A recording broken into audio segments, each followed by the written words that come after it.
Okay, so welcome to our second general meeting for NSA. For those who don't know me, I'm Tina, I'm the president. Today we're gonna do some NSA housekeeping. We're gonna talk about how to get more hours for NSA since everything is virtual now. We're also gonna talk about the jacket design contest. And then afterwards, we're gonna have a guest speaker. He's an acute care nurse practitioner, and he'll be talking to us near halfway of the meeting. So we're gonna get started. So let me just make the screen bigger. Full screen. All right, so go ahead, Julia and Brittany. Okay, so for opportunities for hours via social media, so first of all, you get 1 hour for following the page, and we'll just look through our followers or our new ones to make sure that you guys are. And then so we have planned to post some desk setups for Zoom University. You get 1 hour for submitting it, and I included an example, just like a desk layout, or even if you do your schoolwork on your bed, on your couch, wherever. So you could DM us a picture, and then we'll add in the little arrows for the details, and we'll edit it for you. So that's 1 hour. And then whenever you promote NSA on Instagram, so if you repost any of our meetings, announcements, events, that's half an hour, up to 2 hours max each school year. But make sure to tag us in the stories, because sometimes if you repost a single post, it won't notify us. So just make sure to do that extra step.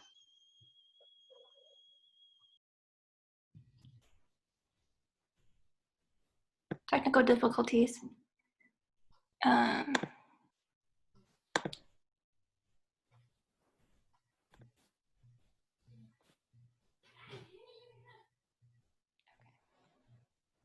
Sorry about that.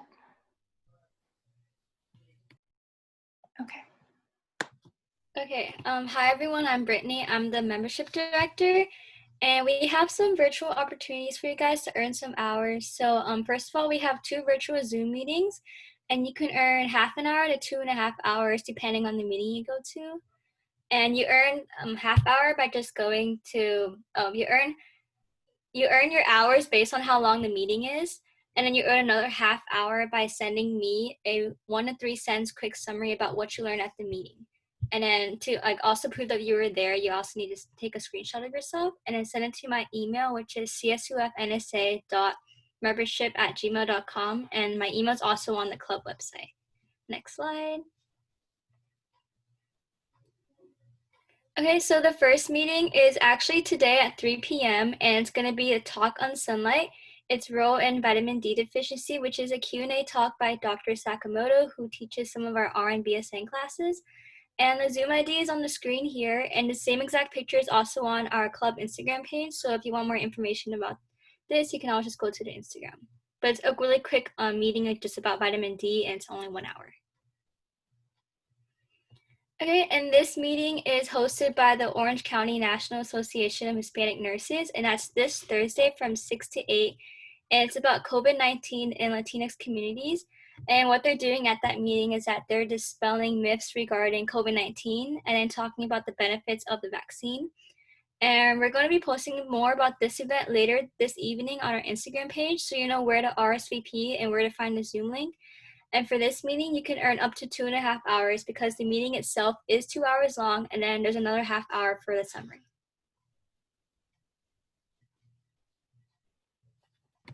Okay, hi everyone. My name is Michaela. I'm your secretary treasurer this year.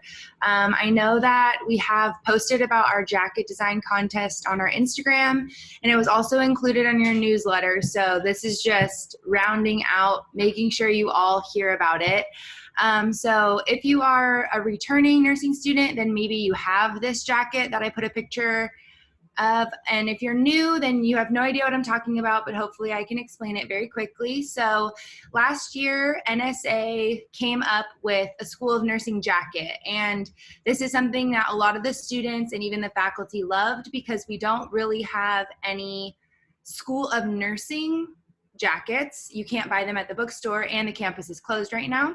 So we're gonna do it a little bit differently this year. So last year, the jacket was designed and it was just, you can purchase it or you cannot purchase it. I personally did purchase it, but there are some things about the jacket that, you know, I didn't really like. And I know some of the people in my cohort, we were like, well, maybe we could have done it different. So after listening to everybody, we basically decided we want you guys to design the jacket. We don't want it to be our design per se. So what's going to happen? All you need to do is come up with the jacket design. Design everything. What kind of jacket? Is it a hoodie? Is it a crew neck? Is there a zipper? Is there a half zipper? Are there pockets? What color is it? What fabric is it? Like, design everything. Where do you want the logo? What kind of logo do you want? Some things to keep in mind is we have men and women in our cohorts. So usually something that's gender neutral is going to be something that people will like more.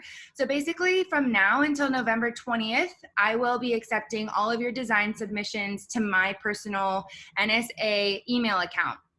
After Thanksgiving break, we'll all take that week off. We're gonna come back, and now you guys are gonna get to vote on which design you like the best.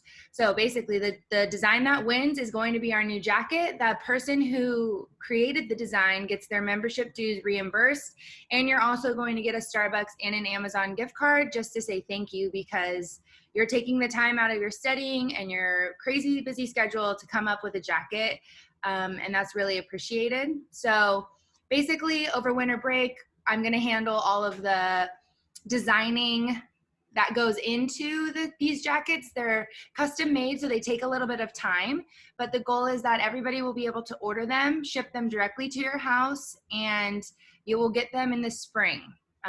It's kind of the same timeline that happened last year, but we wanted to start a little earlier to open it up to everybody's suggestions. So please get creative. Tell somebody in your cohort who's super artsy about this.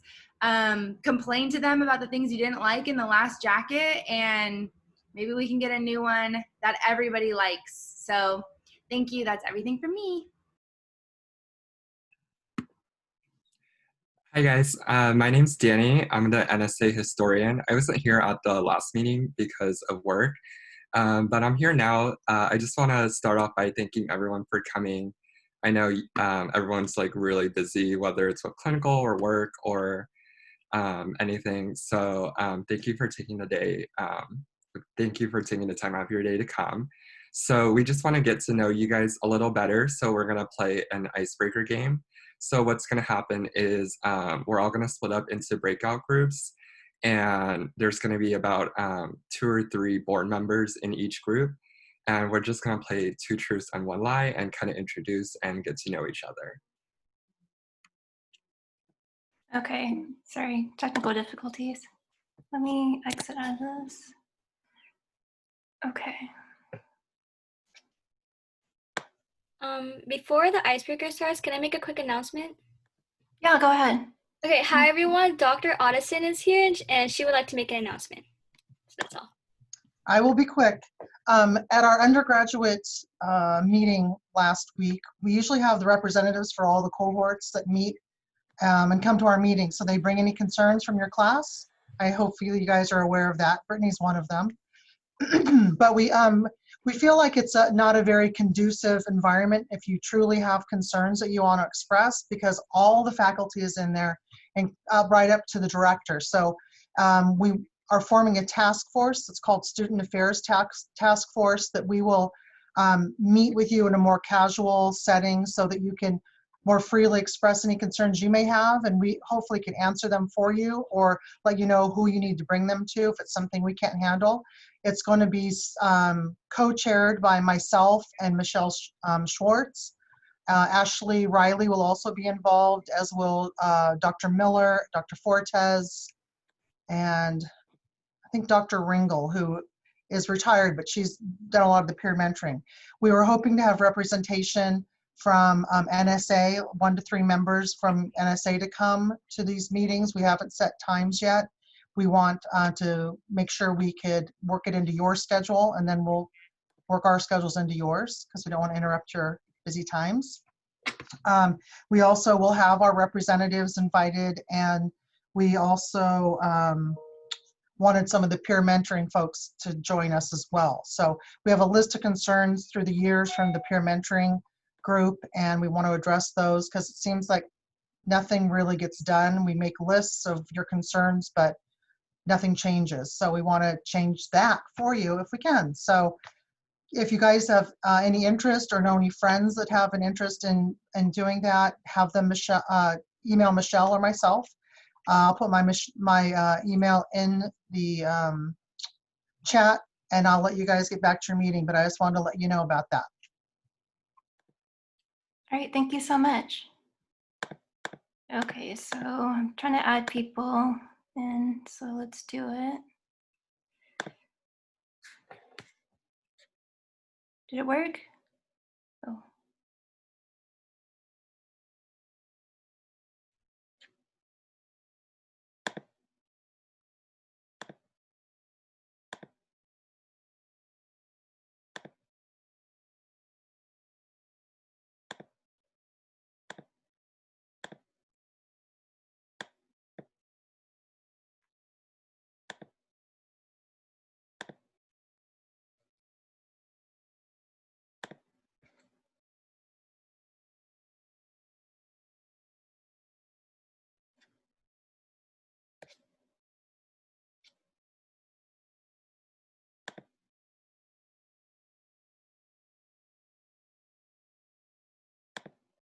Take the time to come up with 2 truths and a lie. Oh yeah, Tina's with us. Cool. Hello, thanks for the presentation. I was trying to do all the technical stuff. I'm like, God, my computer's slow.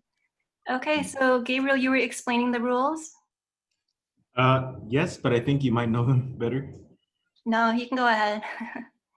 Okay, 2 truths and a lie. So yeah, just come up with, you guys know how to play 2 truths and a lie, right? Come up with 2 true statements about yourself and then 1 lie, and we'll all try to guess which one's the lie of the 3 statements.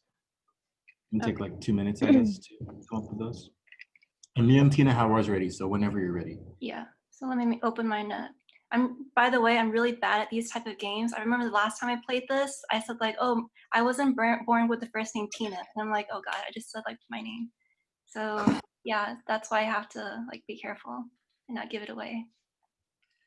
Okay, so I guess I'll go ahead and go first. So 2 truths and 1 lie. So I used to have light brown hair, almost blonde hair. I used to live in Vegas, and I am vegetarian. Which one do you think is the lie?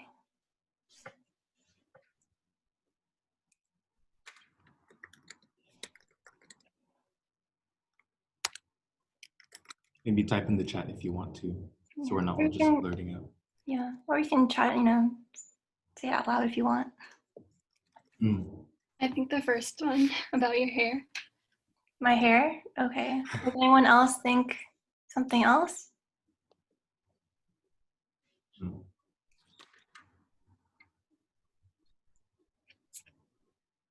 I also think the first one is a lie. The hair. Oh, the hair? Okay. Okay, what about one more person? What do you think? Do you think my hair was a lie? Did I live in Vegas? And am I vegetarian?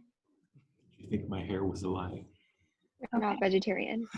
Oh, the vegetarian. So actually, I'm not vegetarian. I am pretty much, I'm a meat lover.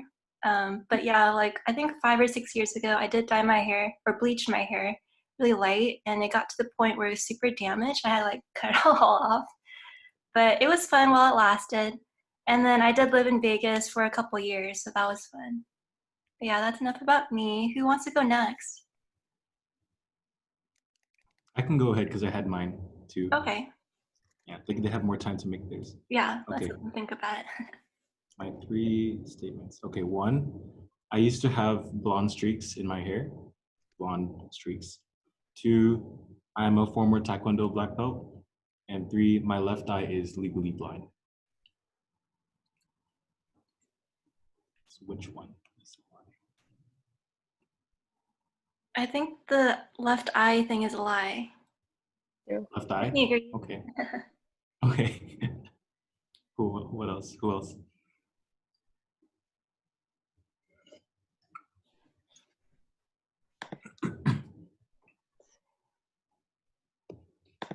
No other guesses?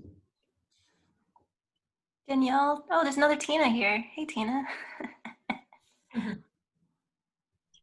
What do you guys think?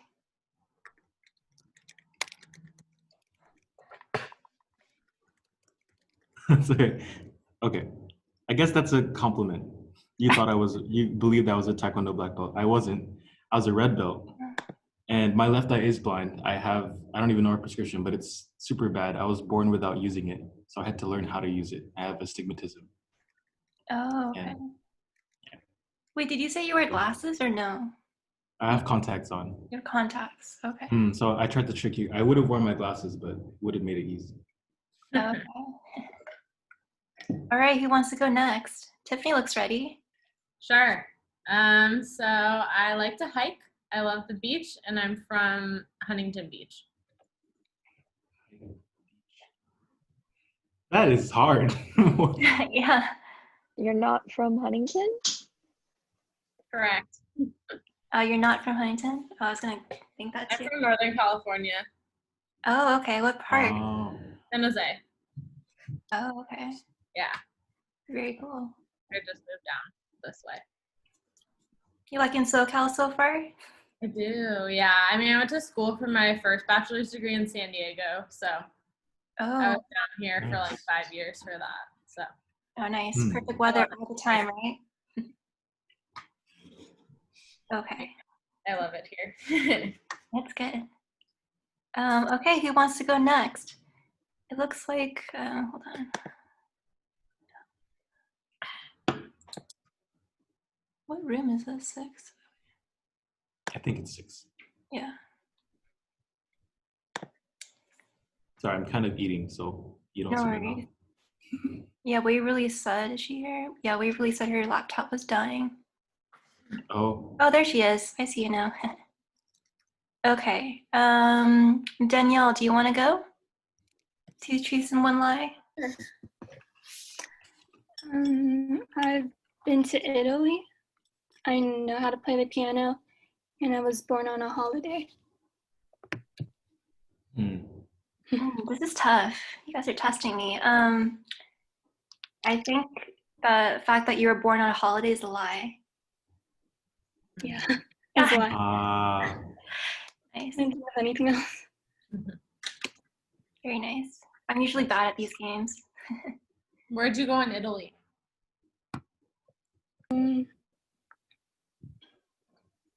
I think Rome. Rome? Oh, Rome. Yeah, I don't know. It was a long time ago. I was like 3.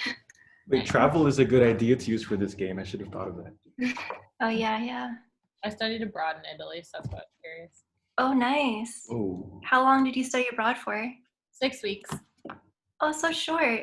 But Yeah, super short. I was like too scared. I was like scared to like be gone out of the country for too long. So that was like my first time like ever leaving the country.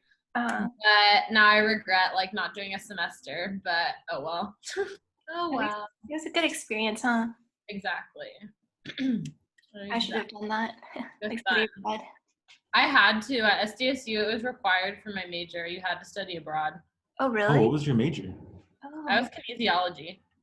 Oh. They had like an international requirement for like most majors. It was weird.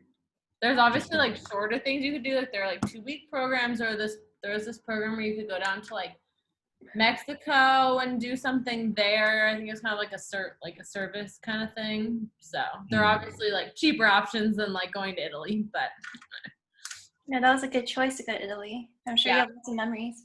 it was really fun. Okay. Tina, you haven't gone yet, right? Do you want to go No, next? I can go. I just finished thinking. It took a while. Okay, sounds good. Okay. I've never been out of the country. I've never dyed my hair. I can play the flute. Okay, her hair looks healthy, so maybe she hasn't dyed her hair. I just cut it actually because for clinical, it was really, really long. And it was getting in the way. Maybe out of the country. I don't know. What's the farthest place you've been outside of California, though? Like the Midwestern states. I've never been to the East Coast, but Trying to see if I she's took making a road something trip. up. I'm trying to see if she's lying. Yeah, I'm trying to see if she has to make something up for that. Wait, that's not fair. I just have to answer, right? No, that's fair. We can ask questions to see if you're lying, or if you have. No one else asked questions until after. Okay. I think you playing the flute is a lie. The thing is, I'm a flute player, and you seem like you fit this flute player type too. So Asian girl. I don't know. Obviously not me too. I played the flute in middle school. 6th grade. Maybe you have dyed your hair. I'll go with dyed hair. That's a lie. Dyed hair. I've actually. Wait, which one's a lie? Hold on. I can play the flute. I've never done my hair. I've been out of the country. But it's like kind of a trick question because I've only been to Mexico. Nowhere else. That's still, that counts. Technically still a country, but like I haven't been overseas or any. I want to go to Japan after I graduate. So Japan is so fun. You'll love it. I hope so. I'm Japanese. I've never been there.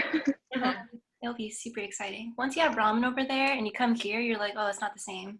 Or like, really? Not the same. That's a good and a bad thing, I guess. Japan makes you realize how funny it is that we think we have the best everything here. Yeah. Like sushi. Yeah. Okay, so Waverly, I don't think you've gone yet.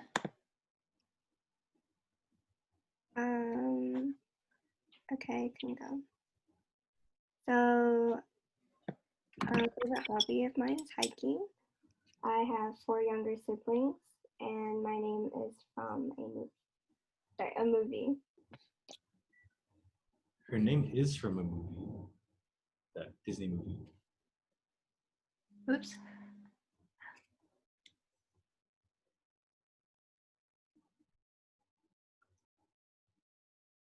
You don't have 4 younger siblings.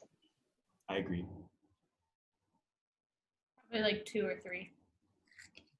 I do have 4 younger siblings. Wow. I have 3 younger brothers and 1 sister. Wow. Yeah. You guys get along? Yeah, I get along well. That helps. Okay, so it looks like we're wrapping up. Thanks so much. It was nice meeting you guys. And I hope you guys enjoy the rest of the meeting. See you in a little bit. See you guys.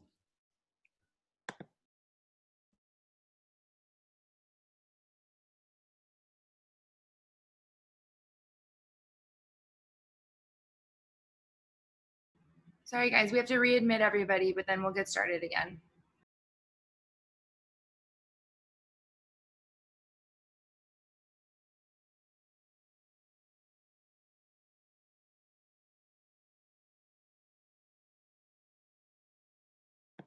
Okay, so I'm gonna open up the thing.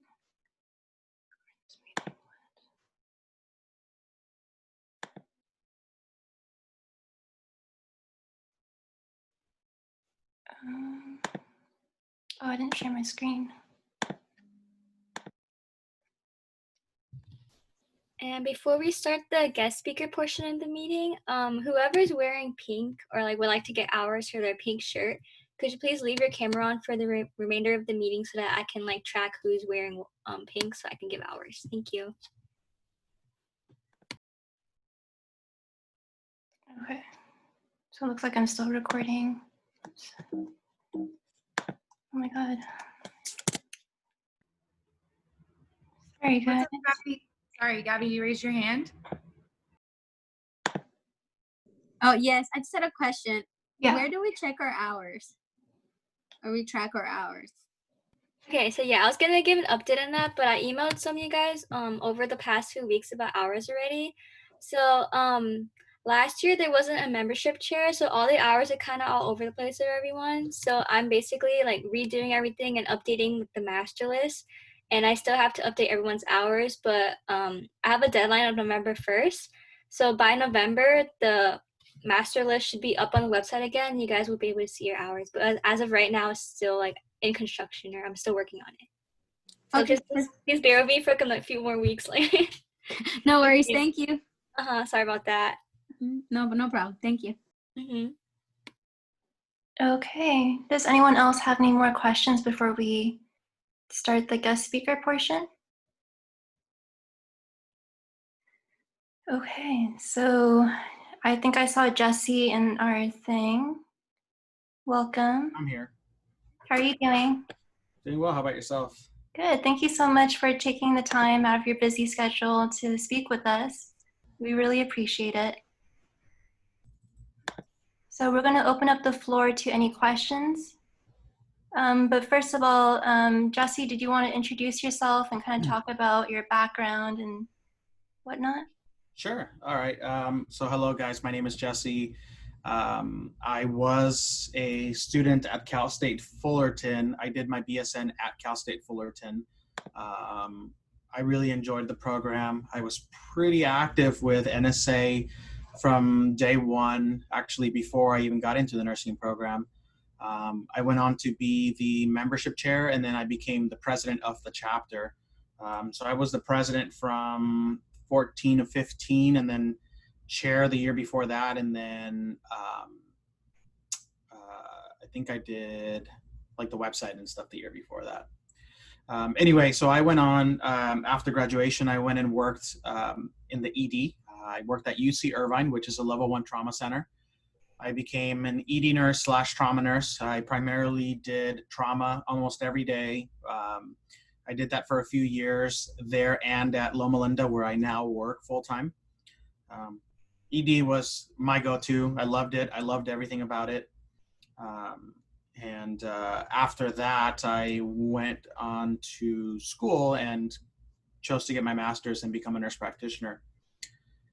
I've always wanted to, get my master's, but my wife is a nurse practitioner. She's been a nurse practitioner for quite a few years.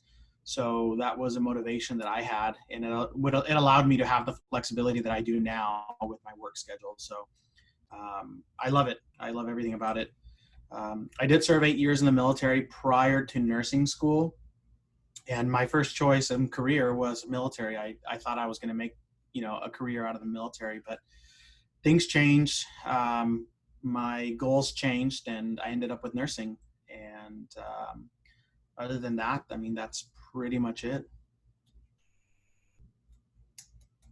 Okay, so we're going to open up to the students. Do you have any questions for Jesse?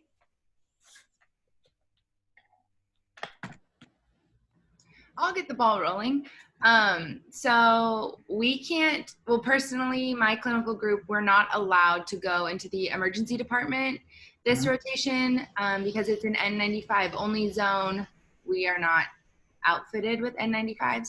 So my question to you is, did you know you wanted the ED just without seeing it? You had an idea you wanted to see it, or was it once you were in there? And is there any suggestion you have if we personally are curious about ED nursing, like what we could do?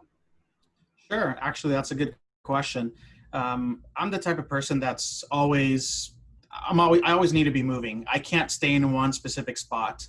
I love, the action. I love the adrenaline. I've always been like an action sports type of guy.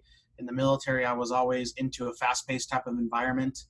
I didn't know that I wanted to do ED. Unfortunately, right after nursing school, there were no ED jobs that were taken in new grads.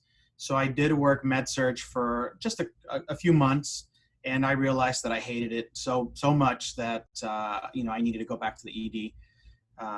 So that if you are that type of person and you love change, you love something new, you like seeing a new patient, maybe every 20, 30 minutes, whatever it is, I would recommend ED. Now, as far as going to the ED as a student, I mean, your perception as a student is a little bit different. I feel like as a student, you just need to be open to learning, because I can guarantee that a lot of you went into med-surg clinical and were like, oh my God, I love med-surg. And then a lot of you guys went to peds and said, oh my God, I love peds. This is what I want to do. And it was probably the same thing, or it will be the same thing with every subject. But in reality, if you do like being in the fast-paced environment, you do like change, and you do like doing a lot with very little, I would definitely go to the ED. I know that COVID, is tough right now. I personally teach 411 right now, and my students are allowed to go to the ED. And I know that they like it. And if you could get the experience at another time, maybe during your preceptorship or whatever, I would definitely recommend it, or at least maybe shadow a nurse for a day or something. I know COVID's probably pressing, but maybe you guys can reach out to somebody who can allow you to do that. I have a question similar to Michaela's. Do you think that it's necessary to have med-surg experience for 1-2+ years as a new grad, even though, like not a lot of people love med-surg or want to be on med-surg? It just seems really daunting to apply for a new grad program in a different field other than med-surg. Sure. Because we're always told that, Yeah, you know what, and don't let anybody really tell you that. I don't think particularly that everyone needs to start on med-surg floors. Some people may, if you are struggling with task management or time management, then I would probably recommend doing a med-surg. But if you know that you want to do ICU or ED or OR or whatever, I would say look for those jobs. Going from med-surg to ICU or med-surg to ED is very, very difficult. A lot of places don't want you because you have no experience in an acute care setting. Now, on the other hand, if you start off as an ICU and you say, you know what, I don't like the ICU, I think I want to go to med-surg, then, that would be so easy for you to go back or go down to med-surg, but it would be difficult for you to go up. Can med-surg be useful, and is it recommended? I mean, at times, depends on, like I said, depends on the type of person you are. If you know you don't do well with time management or skills, I would probably say try med-surg for a little bit, but doesn't mean that you need to stay in med-surg forever. Thank you. Yeah.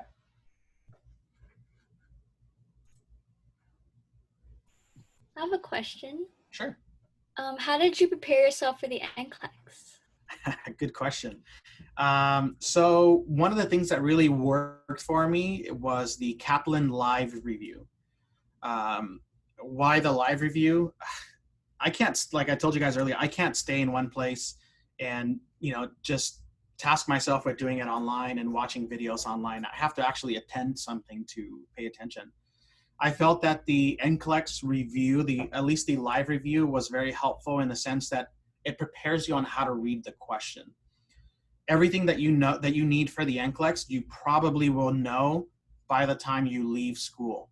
So you shouldn't really spend an extra 3-4 weeks just, loading information dumping, because that's not what you need. What you need is how to take the test, how to read the questions, how to prioritize certain tasks, and then do questions. The more questions you do, the better you will get at deciphering those types of questions. So for me, it was the NCLEX, the live review, plus I think they give you like 2,000 questions. And what I did was I built my stamina up. So I started off with 50 questions one day, 50 the next day, then maybe 75 the next day. And I built a pattern that ultimately took me to 200. I don't remember what the maximum questions on the NCLEX are, but I think they go to 200. I'm not 100% sure, but as little as 75 or as great as 200. So I prepared for the 200, even though I didn't have to take all 200, but that's what I would do. Oh yeah, another thing is don't buy 10 different books and read 10 different books. Each book will tell you something different. Maybe the values are different. I would just stick to one resource and only use that resource. I know a lot of people try to use Kaplan videos with, X, Y, and Z book and then UWorld questions. Like, just stick to one. I mean, you don't need to go out and spend hundreds of dollars on this stuff. I have a question. Yeah. Do you recommend getting a job as like a PCT while in nursing school to get your foot in the door? I definitely do recommend it. A lot of people that I know that got hired at big hospitals were part of some sort of either like a CNA program or a volunteer program. But I wouldn't say you don't have to, but it does help.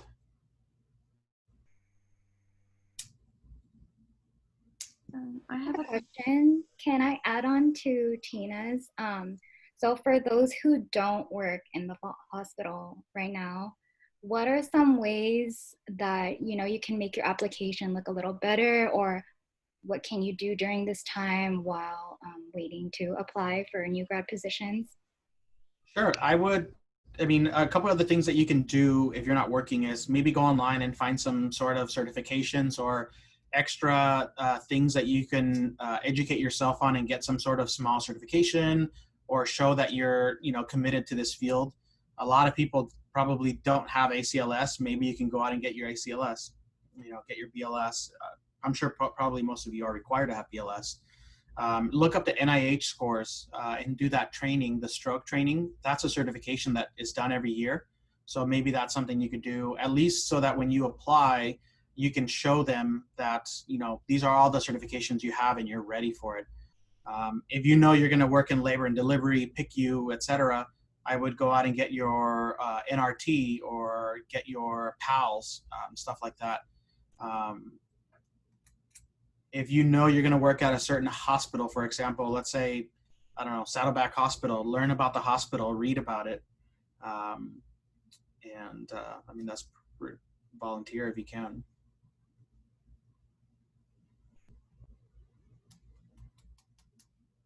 Professor Navarro, I have a question. Yeah. So I know a lot of us have like an advanced practice degree in mind, or that's one of our goals. Can you talk a little bit about what made you decide to go back to school for your nurse practitioner degree, then your experiences in graduate school? Sure. I knew I definitely didn't want to do bedside forever, right? And that's probably everyone's like, hey, I don't really want to do bedside forever, especially if you're in med surg. But for me, I wanted a stable career, something that I had more flexibility. Why NP? My wife is an NP, so she was kind of like the motivating factor. You do have a lot of flexibility as an NP. You get to treat patients, you get to diagnose, you get to do a lot of things. I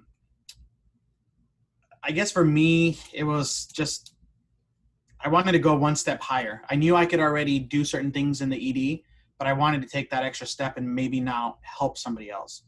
I predominantly helped people that didn't speak English, and I never worked with a provider that was fluent in Spanish. So that was another motivating factor for me. And third was I wanted to be a provider in the military. So I thought, maybe once I become an NP, I can go back and do the military thing. As far as what to do and what to look for, of course, there's a lot of routes. And, if I have a couple minutes, maybe I can tell you guys, there's an FMP route, there's the acute care route, there's the adult gero route, there's a pediatric route, and there's a psych route and family route. I think I already talked about that. If you know you want to work inpatient and you don't want to work in a clinic and you only want to work with acute people, don't waste your time and get a FMP degree. Why? Because as an FMP, you're prepared to take care of somebody in the clinic. You will learn how to take care of somebody in every little situation, but that's not an acute setting. What I mean by that is you'll take care of somebody that has diabetes, but as an acute care, if you want to work in the inpatient, you won't learn how to take care of somebody who's in maybe diabetic ketoacidosis or, in diabetic coma, etc. Gerontology, if you know you're going to work with only the adult population, I would do gerontology. If you only want to work with pediatrics or you want to work in L&D or a CHOC or something along those lines, don't waste your time and get an adult degree. Just go pediatric. Some of you might like psych, go for psych, and vice versa. And actually, I forgot the other one, CRNA and midwife. You guys will know about that. But as far as my experience with school, it was probably easier than the BSN program. And why I say that, it's because you're treated differently. As a graduate student, you're treated as an adult. You're treated, you have your deadlines. If you meet them, great. If you don't, then that's your fault. So I thought that my graduate program was a little more relaxing, but you still have the same kind of personalities in here. I'm sure you guys know what I mean with nursing students, but the experience overall was great. I don't know if there's anything else you want from that question or. No, that was perfect. Thank you. Cool. Professor Navarro, I have a similar question to that. So there's like two different routes for getting your NP. There's a BSN to DNP and then the BSN to NP. I'm just having a hard time understanding the two different. Obviously, the certification is different, but training-wise, is it more research-based for DNPs? So actually, the BSN to NP is just a master's program, right? So they add a master's program. In order to be a nurse practitioner, you have to have be master's prepared, right? The certification is the exact same. So let's say you're doing a BSN to FNP program, you're gonna end up with you're gonna do your BSN, and then afterwards you're gonna do your master's portion, which is gonna lead to you getting your certification as a family nurse practitioner. The biggest difference with BSN to DNP is that you do all your courses at the master's level and then at the doctoral level, and then you get your certification. Both options will allow you to work as a nurse practitioner. The only difference is one, you'll walk out of there with a master's degree, and the other one you'll walk out of there with a doctorate in nurse practice.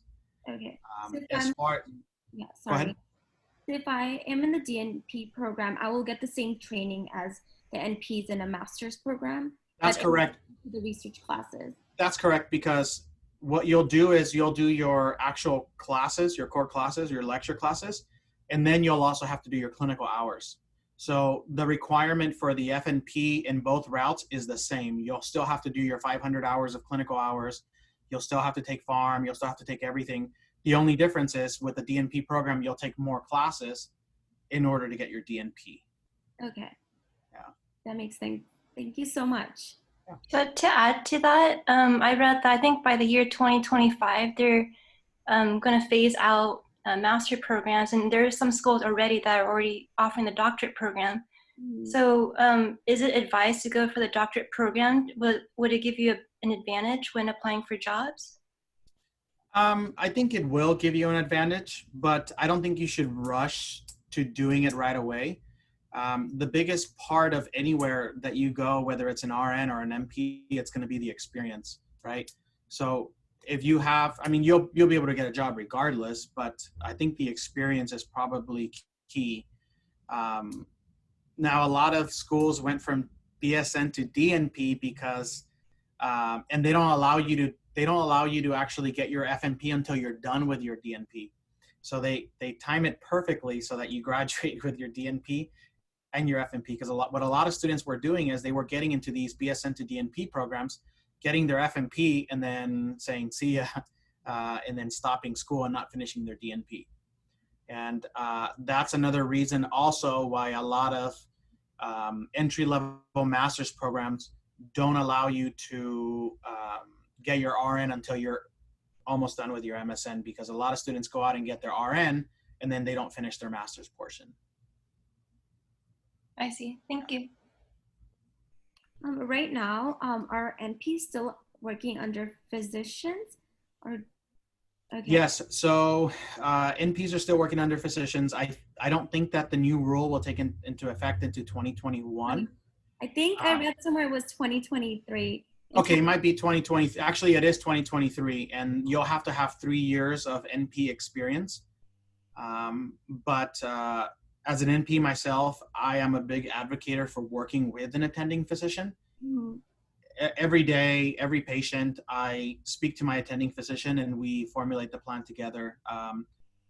Maybe if maybe once I'm doing this for a few years, I'll feel more comfortable. But as of now, I don't feel comfortable doing certain things without an attending physician. Yeah, that's a good point. Okay. Yeah. And, there's two sides to the argument. Do I think that they deserve more freedom? Sure. But it's scary, especially when you're taking care of a patient and you're prescribing the medications. It's pretty scary. I think it's good to have that support. Sure. Yeah, definitely.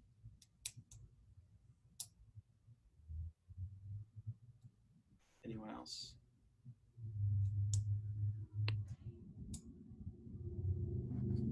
I'm just I have gonna a question. So, okay. sorry, I can't hear. Go ahead, Want me to Sarah. keep going? Go ahead. Okay. My question was, is there anything you thought that nursing school didn't prepare you for when you actually entered the workforce? Yes, being a nurse.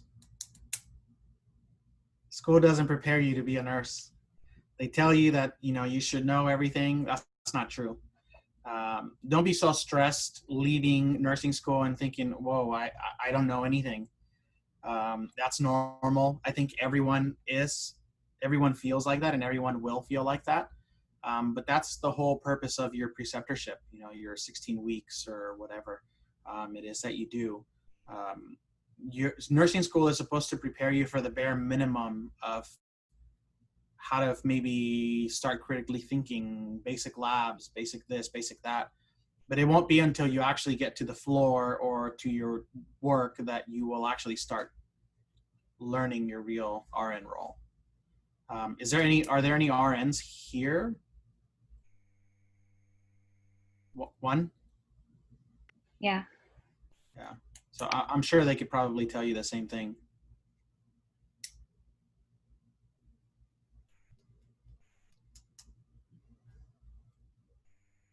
Anything else? Do you have any tips for when? So I don't actually know, that's a lie. I don't know, do you have to be done with your NCLEX or not done with your NCLEX to apply to these new grad programs? Like, could you kind of lay out for us? I mean, I can only speak for some of us in the ABSN cohort. It's supposed to be done around July, end of July. Like, when should we start thinking or looking? Is it post NCLEX, pre? That's a good question. A lot of hospitals have new grad programs, which are the Versant programs. I know Chalk does. I work at Loma Linda. I know Loma Linda does. I think UC Irvine as well. Most places will just say that you need to have your RN license, by the time you get hired. Some programs that are new grad programs, I think you start applying like even before you graduate. That way you have a job. I think they start in August. So I think you should start applying. You should at least start getting your resumes ready, getting your experience, getting, networking and doing all these things. Start looking at programs. I know you guys, I don't remember what the website is, but there's a website out there that tells you what all the new grad programs are. Chalk, UCLA, UCI, San Diego, et cetera, et cetera, et cetera. And it gives you timelines of when you can start applying. And on some of them, it'll specifically say that you can apply as long as you're going to be done with your degree and with your NCLEX by the time of hire. Just apply. What's the worst that can happen? They'll say no. So just apply everywhere. I think I applied to like 50 different places. I have a question. How important was it for you to get like referrals or like recommendations to land your first job? For getting hired? Yeah. It's important. Nursing, I'm sure you guys eventually will realize this. It's a small community. If some of you guys work in a hospital now, maybe you have come in contact with other people that work at other hospitals or somehow are interconnected to somebody else. Get to network, get people to vouch for you, put people on the application, get letters of recommendation. I would recommend getting at least 3 letters of recommendation. And when you get hired, take that with you in your packet. If you get an interview, let's say with XYZ hospital, ask how many people you're interviewing with.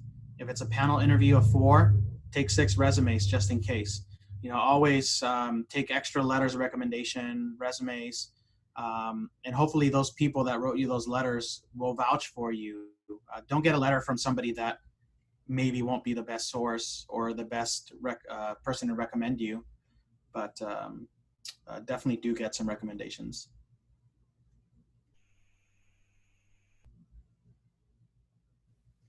Did you work throughout your grad program? I did. I worked full-time. It was either that or not paying my mortgage. So I had to work, unfortunately. It can be done. You just have to have time management. It is tough. But in my program there at Fullerton, it was myself and 2 other people that were working full-time. One of them had 4 kids, so he couldn't stop working. And the other one was supporting his family, so he couldn't stop working either. If you don't have to work, that's ideal. Live with your parents / roommates, whatever, as long as you can until you at least get a job, maybe even a year after you become a nurse. But if you don't have to work, I would say don't work.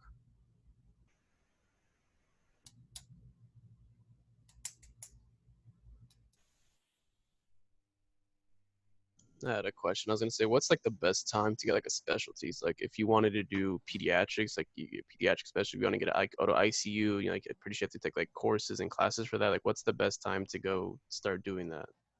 Well, I think with nursing school, you guys all have a specific semester dedicated to that subject. You were saying that you were not in nursing school yet, correct? No, I'm a freshman into the nursing program, but I'm a freshman in college.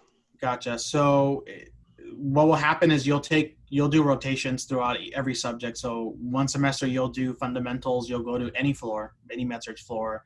Then maybe the next semester you'll go over to pediatrics floor, then you'll go over to an OB floor, ICU, et cetera, et cetera. I would say that maybe start picking at that time, but go in with an open mind. Don't settle for your first choice. I would say wait until the very end of at least your nursing program. Unless you for sure know that you hate kids as much as I hate kids, then you'll never want to work PICU or NICU or OB or L&D. Then that at least gives you a better or a clearer choice. But I would say just probably wait until you're done with your program.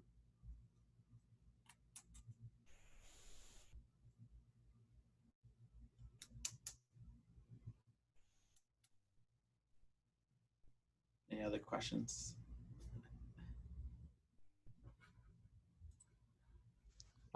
You said that you were currently teaching a group of ED students? Yes. How's been their experience in the ED right now? I don't know. What do you think, Cole? Yeah, so I can answer. So I know like a lot of the rotations in critical care, we have not been able to go to the ED, so we feel pretty fortunate that we're allowed to. I've only been once and I really liked it. So I think that you'll like it too if you do get the opportunity to go. A lot of what we can do in the ED is kind of just do as many skills as you can. I know with Professor Navarro, the biggest push is just like being hands-on when you're actually in the clinical setting. So kind of shadow our nurse and jump in anywhere we can. So whether it's like even like changing a patient or changing linens, even up to IVs and catheters and things like that. Whatever you can do to get your hands on is probably the best way you'll get the experience in the ED. But yeah, we're lucky that we can go. I know not everyone can, so we feel fortunate that we get to be there.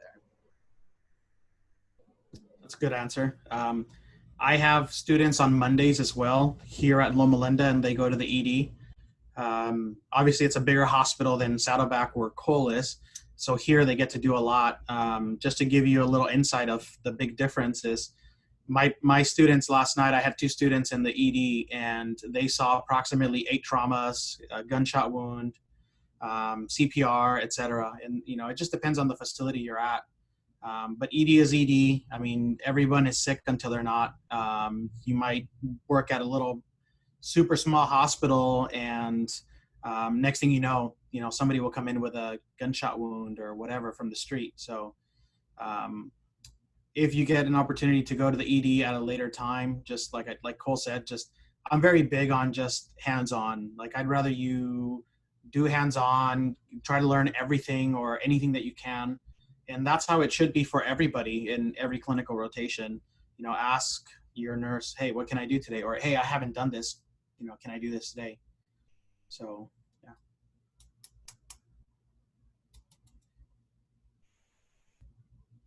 Okay, we're gonna wrap up. Does anyone else have any last minute questions for Jesse? I'll put my email here. If you guys have any questions, you guys are more than welcome to email me. That's my Fullerton faculty email. You guys are more than welcome to reach out if you guys have any questions. All right, thank you so much for your time. We really appreciate it. Have a good one, guys. Thank you. Thank you. So I'm just gonna say the code for those that weren't able to make it to our meeting. The code will be 798, and the code is 798. Did you guys have any questions for us? Anything that we discussed today? Make sure to check out our website if you have any questions. Email us if you have any questions. We're more than happy to help you out. I think Brittany has a last minute reminder. If you want to talk a little bit, Brittany, if you want. So just some open floor announcements. Just a reminder that there's the vitamin D talk today at 3, and you can find more info on our Instagram page. And then there's also the COVID talk one on Thursday, which will also be posted on Insta. So don't forget about those two if you're looking for more volunteer opportunities. And then just another announcement about how I'll be updating everyone's hours on the master list, and which will be posted in early November. Thank you. Okay, and if someone could post the survey in the chat, that'd be great. So a little survey to let us know what you thought of today's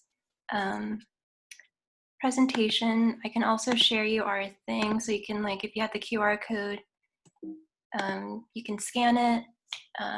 This is our social media stuff. We're pretty active on Instagram. Danny does a fabulous job posting it and, you know, connecting with you guys since everything is virtual. So if you can fill out the survey, that'd be great. If you haven't been receiving my emails, sorry about that. My emails might have been sent to your spam folder, but feel free to email me and I'll re-add you on the subscription list, or unspam my emails. That'd be great too.